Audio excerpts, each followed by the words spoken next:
வணக்கம் நேயர்களே. இன்று பிரதமர் நரேந்திர மோடி காணொலி காட்சி வாயிலாக மேலும் 3 வந்தே பாரத் ரயில்களை தொடங்கி வைத்திருக்கிறார். அதில் 2 தமிழ்நாட்டின் வாயிலாக செல்கின்றது.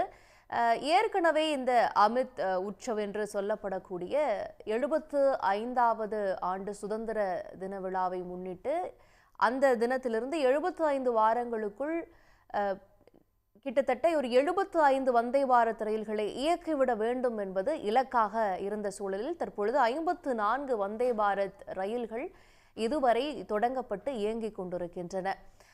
இதில் வசூலிக்கப்படக்கூடிய கட்டணம் என்பது சாதாரண பயணிகள் பயணிக்கக்கூடிய வகையில் இல்லை. Vande Bharat semi high speed என்கின்ற கேட்டகரியில் இயக்கப்படுகிறது. ஆனால் அந்த அளவுக்கு வேகத்தில் இயக்கப்படுவதற்கான வழித்தடங்கள் இன்னும் முழுவதும் அமைக்கப்படவில்லை.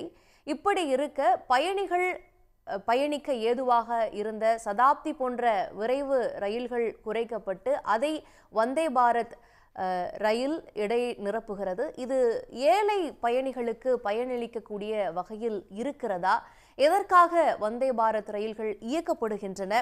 அதிகரிக்கக்கூடிய வந்தே பாரத் ரயில்களால் சாதாரண ரயில் பெட்டிகள் குறைகின்றன. ஏழைகளுக்கு ரயில் பயணம் எட்டாக்கனியாகவே மாறியிருக்கிறது என்கின்ற விஷயங்களும் எழும்பியிருக்கின்றன. இது பற்றி கருத்துக்களை நம்மோடு பகிர்ந்து கொள்வதற்காக சமூக ஆர்வலர் தயானந்த் கிருஷ்ணன் நம்மோடு இணைந்திருக்கிறார். அவரை வரவேற்போம். இணைந்தமைக்கு நன்றி திரு தயானந்த் கிருஷ்ணன். இப்போ சாதாரண பயணிகள் பயன்படுத்தக்கூடிய வகையில அமைந்திருக்கக்கூடிய ஒரு போக்குவரத்து வழித்தடம் அப்படின்னா அது வந்து ரயில் போக்குவரத்து தான். சொல்லப்போனா உலகிலேயே 4வது மிகப்பெரிய ரயில் தண்டவாளங்கள் அந்த இணைப்பு பாதைகள் இருக்கக்கூடிய ஒரு நாடாக இந்தியா இருக்கிறது. ஏழை மக்கள் விரைவாக போயிட்டு வர்றதுக்கான ஒரு போக்குவரத்து வழியாகவும் இருக்குது. ஆனால் அதிலும் முட்டுக்கட்டை போடுவது போல இந்த வந்தே பாரத் ரயில்கள் இயக்கப்பட்டதுனால மற்ற விரைவு ரயில்கள் குறைக்கப்பட்டிருக்குது. அதே போல சாதாரண ரயில்களினுடைய பாதுகாப்புகளோ அவற்றினுடைய பராமரிப்புகளோ பெருசாக கவனம் கொள்ளப்படவில்லை அப்படிங்கிற குற்றச்சாட்டு இருக்கிறத பார்க்குறோம். இதை நீங்கள் எப்படி கருதுறீங்க? இப்போது நம்ம ரயில்வேல வாழ்க்கையில் எப்படி ஒரு கட்டம் வளர்ச்சி வருதோ அதே மாதிரி ரயில்வே போக்குவரத்துலேயும் நம்ம இந்த வளர்ச்சியாக தான் இந்த வந்தே பாரத்தை பார்க்கணும்.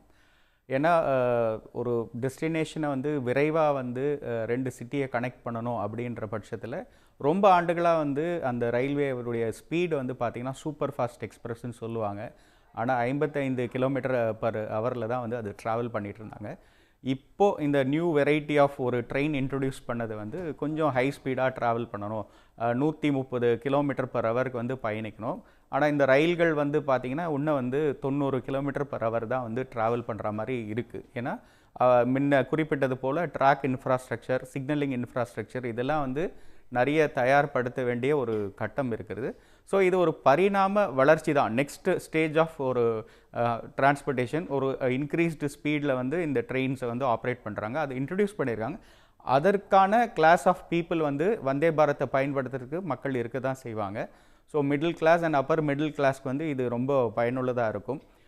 ஆனால் இதை இவ்வளோ முக்கியத்துவம் கொடுக்கும்போது சாதாரண மக்களினுடைய நலனையும் நம்ம பார்க்கணும். ஏன்னா குறிப்பாக இந்தியா மொத்தத்துலேயும் பார்த்தீங்கன்னா கிட்டத்தட்ட 2023 டிசம்பர் போதும் பார்த்தீங்கன்னா கிட்டத்தட்ட 13,000 ரயில் இயக்குறாங்க அப்படின்னு சொல்கிறாங்க. கிட்டத்தட்ட 83,000 கோச்சுகள் இருக்குதுன்னு சொல்கிறாங்க. ஆனால் அதோடைய கண்டிஷன்ஸ் இப்போ நீங்கள் தமிழகத்திலே எடுத்திங்கன்னா சென்னை எக்மோர்லேருந்து நாங்கள் நிறைய பயணிச்சிருக்கோம். ஒரு சில ட்ரெயின்ஸ்லாம் பார்த்திங்கன்னா கோச்சஸ் ரொம்ப புவர் கண்டிஷனில் இருக்குது. ஸோ இது இதுக்கான ஒரு ப்ராப்பரான ஒரு ஃபிட்னஸ் சர்டிஃபிகேஷன் இருக்கா அப்படின்றதையும் ரயில்வே நிர்வாகம் இனிமேல் உறுதி செய்யணும். வெறுமனே ஒரு ஆடம்பரமாக கிட்டத்தட்ட மிடில் கிளாஸ் அப்பர் மிடில் கிளாஸ்க்காசரம் ஒரு குவாலிட்டி ட்ரெயின் கொடுக்குறாங்க. அதே மாதிரி லோவர் இன்கம் குரூப்பில் இருக்கிறவங்களும் குவாலிட்டியான ஒரு ட்ராவல் கண்டிப்பாக தேவை.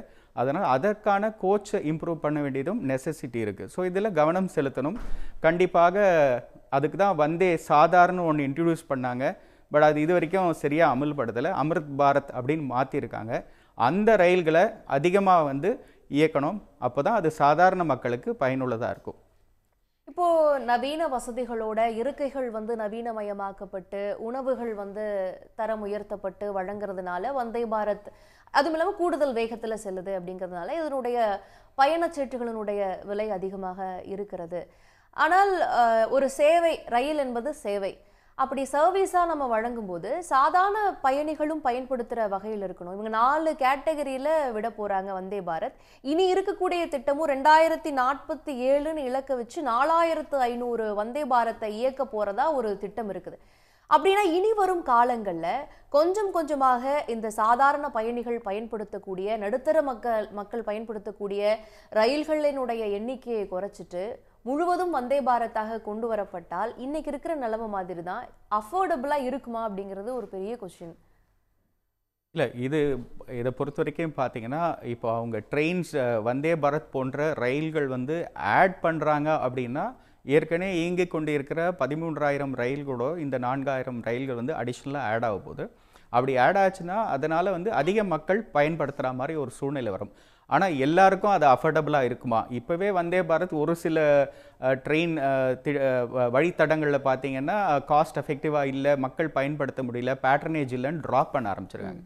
ஸோ அதனால் முழுமையாக வந்து வந்தே பாரத் ரயில்களே வந்து 4,000 ரயில்களும் அமுல்படுத்தாமல் கண்டிப்பாக இந்த அமிர்த் பாரத் அப்படின்ற சாதாரண வந்தே பாரத் ரயில்களுக்கும் அதிக முக்கியத்துவம் கொடுக்கணும்.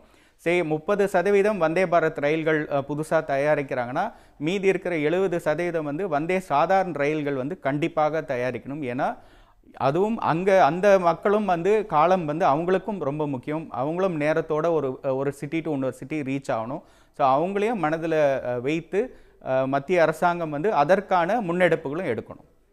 இப்போ இந்த வந்தே பாரத் இயக்கத்திலேயே நிறைய சர்ச்சைகள் இருந்ததெல்லாம் நம்ம பார்த்தோம். சமூக வலைத்தளங்களில் நிறைய இந்த ரயில் ஆக்சிடென்ட்ஸ் நடக்கும்போது நிறைய வீடியோஸ் எல்லாம் வந்தது. அதனுடைய என்ஜின் வேற என்ஜினாக இருக்கும், பெட்டிகள் வேற இருக்கும். இயக்கணும் அப்படிங்கிறதுக்காக அரசு இந்த மாதிரி இயக்கிட்டு இருக்காங்க என்பது போல விமர்சனங்கள் இருந்துச்சு. அதே மாதிரி சாதாரண ரயில் தடங்கள், வண்டிகள் செல்லக்கூடிய ரயில் தடங்களை சரியாக புனரமைக்காம பராமரிக்காம தொடர்ந்து நிறைய ஆக்சிடென்ட்ஸ் நடந்துக்கிட்டே இருக்குது. இது ஒரு பக்கம் டிட்டோரியேட் ஆகிட்டே இருக்குது. ரயில்வே துறை மேலே இருக்கிற நம்பிக்கை வந்து குறைச்சிக்கிட்டே இருக்குது. அப்படின்றப்ப இன்னொரு பக்கம் வந்து இது போல ஒரு அதிநவீன வசதி கொண்ட ஹை ஸ்பீட் இருக்கிற ட்ரெயினை விடுறோம் அப்படிங்கிறதுல என்ன பெருமை இருக்க முடியும்? கண்டிப்பாக வந்து பாதுகாப்பு அம்சம் பொறுத்த வரைக்கும் ரயில்வே நிர்வாகம் வந்து சிறப்பாக கவனம் செலுத்தியே ஆகணும். இதுக்கு மேலே தாமதப்படுத்த முடியாது. ஏன்னா அது மக்களுடைய உயிர், அது சம்மந்தப்பட்ட விஷயம். அதில் எந்த ஒரு கவனக்குறையும் இருக்கவே கூடாது. கவச் என்ற ஒரு சிஸ்டம் வந்து அவங்க இம்ப்ளிமெண்ட் பண்ணியிருக்காங்க. வந்தே பாரத் ரயில்கள்லாம் அந்த சிஸ்டம் இருக்குது. அதை மற்ற ரயில்களுக்கும் வந்து விரிவுபடுத்தணும். அதுக்கான காலதாமதம் ரொம்ப எடுத்துக்கக்கூடாது. எவ்வளோ சீக்கிரம் முடியுமோ எல்லா ரயில்களையும் வந்து அந்த கவச் சிஸ்டம் வந்து கண்டிப்பாக கொண்டாடணும். ஆட்டோமேட்டடான சிக்னலிங் சிஸ்டம்ஸ் வந்து ப்ராப்பராக ஒர்க் பண்ணுதா அப்படின்ற ஒரு கண்ட்ரோல் சென்டர் வந்து நர்வ் சென்டர் மாதிரி கண்டிப்பாக ரயில்வே ஒரு அப்கிரேடட் ஒரு இன்ஃப்ராஸ்ட்ரக்சரை வந்து எல்லா முக்கிய முனையங்களில் வந்து அமைக்கணும். அப்படி அமைச்சாங்கன்னா இந்த விபத்துகளை வந்து நம்ம கண்டிப்பாக தவிர்க்க முடியும். அதனால தான் சொல்கிறோம், சாதாரண ரயில்களில் கூட இந்த மாதிரி ஒரு கவச் போடுற சிஸ்டம்ஸை வந்து இம்ப்ளிமெண்ட் பண்ணுறதுல அதிக முக்கியத்துவம் கொடுக்கணும். நீங்கள் சொல்கிறபடி ரொம்ப லக்ஸரின்றது நெசசிட்டி தான். பட் அதோட ரொம்ப முக்கியம் ஏற்கனவே இயங்கிட்டு இருக்க ரயில்கள் பாதுகாப்பாக இருக்கா இல்லையான்று அந்த சிஸ்டத்தை கண்டிப்பாக நம்ம உறுதி செஞ்சே ஆகணும். அப்போ நீங்கள் சொன்ன மாதிரி இப்போது ரயில் பயணத்தை வந்து நம்ம சேவையாக மக்களுக்கு கொடுக்குறோம் அப்படின்னா முதல்ல அவர்களுக்கு தேவை இருக்கிறது. ஒரு இடத்துலேருந்து இன்னொரு இடத்திற்கு குறைவான நேரத்தில் விரைவாக செல்லணும், குறைந்த பயண செலவில் செல்லணுங்கிறது ஒரு நோக்கமாக இருக்கிறது. அந்த இடத்துல நாங்கள் லக்ஸுரியை கொடுக்குறோம் அப்படின்னா தாராளமாக அரசு மக்களினுடைய பயணத்திற்கு நல்லது செய்கிறோம் அப்படிங்கிற அடிப்படையில் லக்ஸுரியை கொடுக்கலாம். ஆனால் அதை வந்து பயண செலவில் ஏற்றாமல் அதை ஒரு சேவையாக கொடுக்கணும். அது நீங்கள் கொடுக்குற ஒரு வசதியாக, அடிப்படை வசதியாக, அதிகப்படியான வசதியாக கொடுக்கலாம். ஆனால் ட்ரெயின் டிக்கெட்டே இன்றைக்கி அதுக்கு வந்து நான் விரைவு பேருந்தில் போயிடுவேன், ஃப்ளைட்லேயே போகலாமே அப்படிங்கிற அளவுக்கு இருக்குது அப்படின்னா அது சாதாரண மக்களுக்கே பயனுள்ளதாக இருக்காது. அப்படிங்கிற இதை எப்படி சரி செய்யணும் அரசு? அதுதான் இப்போ இயங்கிட்டு இருக்கிற வந்தே பாரத் ட்ரெயின் பார்த்தீங்கன்னா அனைத்துமே வந்து குளிர்சாதன பெட்டிகளோடு இருக்கிற பெட்டிகள் தான். அதுலேயும் executive chair car and normal AC chair car train fare இருக்குது. குறிப்பாக இப்போ இன்று இயங்க துவங்கிய சென்னை எழும்பூர் நாகர்கோயிலில் கூட பார்த்தீங்கன்னா டிக்கெட்டுடைய கட்டணம் 1350 ரூபா கிட்ட வந்து ஃபிக்ஸ் பண்ணியிருக்காங்க. 360 ரூபா வரும் தாம்பரத்துலேருந்து நம்ம நாகர்கோயில் பயணிக்க. ஸோ அது வந்து சாதாரணமாக ஒரு குடும்ப நிகழ்வுக்கு நம்ம போகிறோம், ஒரு 4 பேர் போகிறோம் அப்படின்னா போயிட்டு திரும்ப வர்றதுக்கு நம்மளுக்கு அதிக பொருட்செலவு தான் ஆகுது. ஸோ அதுவே திருநெல்வேலி நாகர்கோயில் செல்லக்கூடிய மற்ற ரயில்கள் அனந்தபுரியோ கன்னியாகுமரியோ இந்த மாதிரி ரயில்கள் கிட்டத்தட்ட 2 மாதங்களுக்கு முன்பே வந்து முன்பதிவாகி எங்களுக்கு டிக்கெட் அவைலபிலிட்டி இருக்கிறதே இல்லை. ஸோ அதனால் கண்டிப்பாக வந்து இந்த வந்தே பாரத்ன்றது ஒரு லிமிட்டட் கெப்பாசிட்டி ட்ரெயின் தான். இதையே ரொம்ப வந்து முன்னுரிமை கொடுத்து நம்ம போயிட்டே இருக்க முடியாது. சாதாரண மக்களுக்கும் வந்து அஃபோர்டபுளாக இருக்கணும். இப்போது அந்த ட்ரெயினில் வந்து நம்ம ஏசி எடுத்தோன்னா கிட்டத்தட்ட ஒரு 700 ருபீஸில் வந்து 750 ருபீஸில் வந்து நம்மளுக்கு டிக்கெட் வந்து கிடைக்கும். ஸோ அதனால் normal trains sleeper class trains வந்து ஒரு டெஸ்டினேஷனுக்கும் வந்து ரெட்டிப்பாக்குறதோ இல்லை 3 மடங்கு அதிகரித்தோ அதை வந்து ரயில்வே நிர்வாகம் வந்து உடனடியாக செயல்படுத்தணும். ஏன்னா அவங்களுக்கு நல்லாவே தெரியும் இதெல்லாம் டிக்கெட் புக்கிங் நடக்கும் போதே எவ்வளோ வெயிட்டிங் லிஸ்ட் இருக்குது. ஒரு ட்ரெயினுக்கு கன்னியாகுமரி எக்ஸ்பிரஸ் இருக்குன்னா அதில் அதிகபட்சமாக எவ்வளோ வெயிட்டிங் லிஸ்ட் இருக்குது, எவ்வளோ காலகட்டத்துக்கு எவ்வளோ டிக்கெட்ஸ் இந்த மாதிரி வெயிட்டிங் லிஸ்ட்டில் இருக்குது. ஒரு 30-40% வெயிட்டிங் லிஸ்ட் வந்துருச்சுனாலே அவங்க இன்னொரு ரயில் இயக்க வேண்டிய கட்டாயம் இருக்குது. இதெல்லாம் முன்ன வந்து ரயில்வே திட்டங்கள் வகுக்கும் போது இந்த மாதிரி முடிவுகள்லாம் வச்சுருந்தாங்க. இப்போ அதை அமுல்படுத்த மாட்டுறாங்க. அதை அமுல்படுத்தணும். ஏன்னா ஒரு டெஸ்டினேஷன் ஒரு ட்ரெயின் தான் இருக்கிறது ரொம்ப குறைவாக இருக்குது. சாதாரண ட்ரெயின்கள் வந்து கண்டிப்பாக வெயிட்டிங் லிஸ்ட் ஆயிருக்குன்னா அதுக்கு டியூப்ளிகேட் பண்ணணும். அண்ட் இப்போ இதை பார்த்தீங்கன்னா விழா காலங்களில் வரைக்கும் சிறப்பு ரயில்கள் ரன் பண்ணுறாங்க. அந்த மாதிரி இருக்கக்கூடாது. எந்த ட்ரெயின்லாம் அதிக வெயிட்டிங் லிஸ்ட் இருக்கோ அந்த ட்ரெயின்கெலாம் கண்டிப்பாக சப்ளிமெண்ட் பண்ணுற மாதிரி அடிஷ்னல் ட்ரெயின் வந்து ரன் பண்ணணும். ஆர்டினரி ஃபேரில் ரன் பண்ணணும். ஓகே, இன்னும் அந்த வெயிட்டிங் லிஸ்ட் அடிப்படையிலெல்லாம் பார்த்துட்டு மக்களுடைய தேவை கருதி சாதாரண ரயில்கள் அதிகமாக இயக்கப்படணும்னு சொல்கிறீங்க. வெயிட்டிங் லிஸ்ட் அடிப்படையில் அதிகமான பெட்டிகளோடு ரயில்களை இயக்குவது, சிறப்பு ரயில்களை இயக்குவது, இது போன்ற முன்னெடுப்புகளை ரயில்வே துறை செய்யணும் அப்படின்னு சொல்லிட்டு இருந்தீங்க. இப்போ இயங்கிக் கொண்டு இருக்கக்கூடிய சாதாரண மக்கள் பயன்படுத்தக்கூடிய ரயில்களுடைய தரம் எப்படி இருக்குது? அஃபோர்டபுளாக வந்தே பாரத் இல்லாமல் போயிட்டு இருக்கக்கூடிய சூழல்ல இதில் ஏன் கவனம் செலுத்த தவறுகின்றது ரயில்வே துறை? இப்போது இயக்கிட்டு இருக்கிற ட்ரெயினில் நிறைய கோச்சஸ் ரொம்ப ஓல்டாக இருக்கிறது நாங்கள் பார்த்துருக்கோம். ட்ராவல் பண்ண சொல்லுவோம், அதை ஃபீல் பண்ணியிருக்கோம். எஸ்பெஷலி வந்து நீங்கள் தேர்ட் ஏசியில் கூட வந்து ஒரு சில அரேஞ்ச்மெண்ட்ஸ் வந்து சரியா இல்லை, சீட்டிங் அரேஞ்ச்மெண்ட்ஸ் ப்ராப்பராக இல்லை, ரெஸ்ட் ரூம் ஃபெசிலிட்டிஸ் வந்து கொஞ்சம் க்ளீனாக மெயின்டைன் பண்ண மாட்டுறாங்க. செகண்ட் கிளாஸில் இன்னுமே வந்து கொஞ்சம் தரம் வந்து ரொம்ப குறைவாக தான் இருக்குது. அதற்கு வந்து இப்போ இந்த ஆண்டு தான் வந்து நிறைய ஸ்லீப்பர் கிளாஸ் கோச்சஸ் வந்து ப்ரொக்யூர்மெண்ட் பண்ணுவோம் அப்படின்னு சொல்லியிருக்காரு நம்ம ரயில்வே அமைச்சர். இப்போ சென்னை சென்ட்ரல் மற்றும் எழும்பூர் இந்த ரயில் முனையங்கள்ல இருந்து வரைக்குமே ரயில்கள் பார்த்திங்கன்னா கிட்டத்தட்ட ஒரு 300க்கு மேலே வந்து ரயில்கள் வந்து இயக்குறாங்க. அப்படி இருக்கும்போது அந்த ஒரு 20 கோச் ஒரு பேசஞ்சர் ட்ரெயினில் இருக்குன்னா கிட்டத்தட்ட 6000 கோச் வந்து நம்மளுக்கு தேவைப்படும் புதுப்பிக்கிறதுக்கு. ஆனால் இப்போ இந்த ரயில்வே அமைச்சகம் வந்து இப்போ வெளியிட்டிருக்கிற செய்தியில் கிட்டத்தட்ட ஒரு 4000-5000 கோச்சுகள் 2 ஆண்டுகளில் மாற்றப்படும் அப்படின்னு சொல்கிறாங்க. ஸோ அது வந்து கம்மியான ஒரு எண்ணிக்கையாக இருக்கிறது. அதனால் அதிகமான கோச்சுகள் வந்து கண்டிப்பாக வந்து ரிஃபர்பிஷ் பண்ணணும்.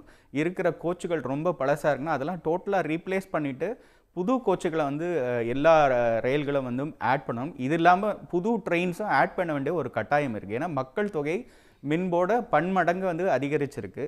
இன்னும் நம்ம சவுத் போகிற டெஸ்டினேஷன்ஸ் இன்னும் பழைய ட்ரெயின்கள் தான் நம்ம ஓடிட்டு இருக்கிறது. பழைய ட்ரெயின் ஓடிட்டு இருக்கு. அதுலேயும் முன்னாடி போயிட்டு இருந்த பெட்டிகளை விட கம்மியாக இப்போ பெட்டிகளோட இயக்கப்படுது அப்படிங்கிறத எப்படி நம்ம புரிஞ்சுக்கிறது? கம்மி இல்லை, இருக்கிறதோட பெட்டிகள் அதே இருந்த அளவில் பெட்டிகள் இயக்குறாங்க. ஆனால் மக்கள் தொகை பன்மடங்கு உயர்ந்திருக்கு இல்லையா?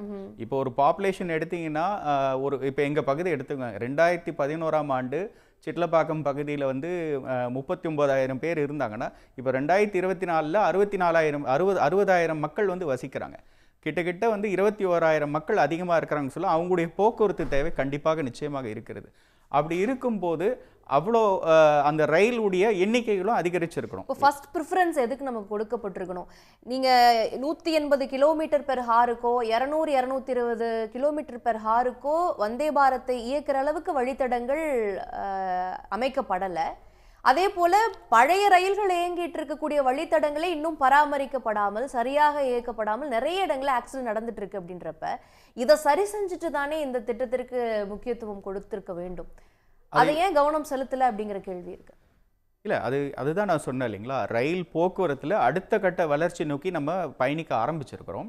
அதில் தான் வந்தே பாரத்ன்றது ஒரு கிளாஸ் ஆஃப் ட்ரெயின், ஒரு அப்பர் மிடில் கிளாஸ் பயன்படுத்துகிற மாதிரி கொடுத்துருக்குறாங்க.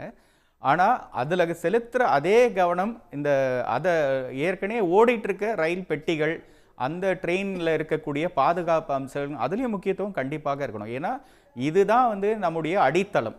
ஏற்கனவே ஓடிட்டு இருக்க ரயில்கள் தான் அடித்தளம். அதற்கு அடுத்த வளர்ச்சி தான் நம்ம வந்து வந்தே பாரத் ரயில்கள். ஆனால் இது 2 ரயில்களும் எங்கே பயணிக்குதுன்னா, ஏற்கனவே போட்ட தண்டவாளங்களில் தான் பயணிக்குது, சிக்னல் சிஸ்டம் வழியாக தான் பயணிக்குது. அப்படி இருக்கும்போது அதனுடைய பாதுகாப்பு, அதோடைய ஸ்பீட் இன்க்ரீஸ் பண்ணுற விஷயங்கள் எல்லாத்தையும் வந்து சிறப்பாக வந்து ரயில்வே துறை வந்து கண்டிப்பாக கவனம் செலுத்தணும்.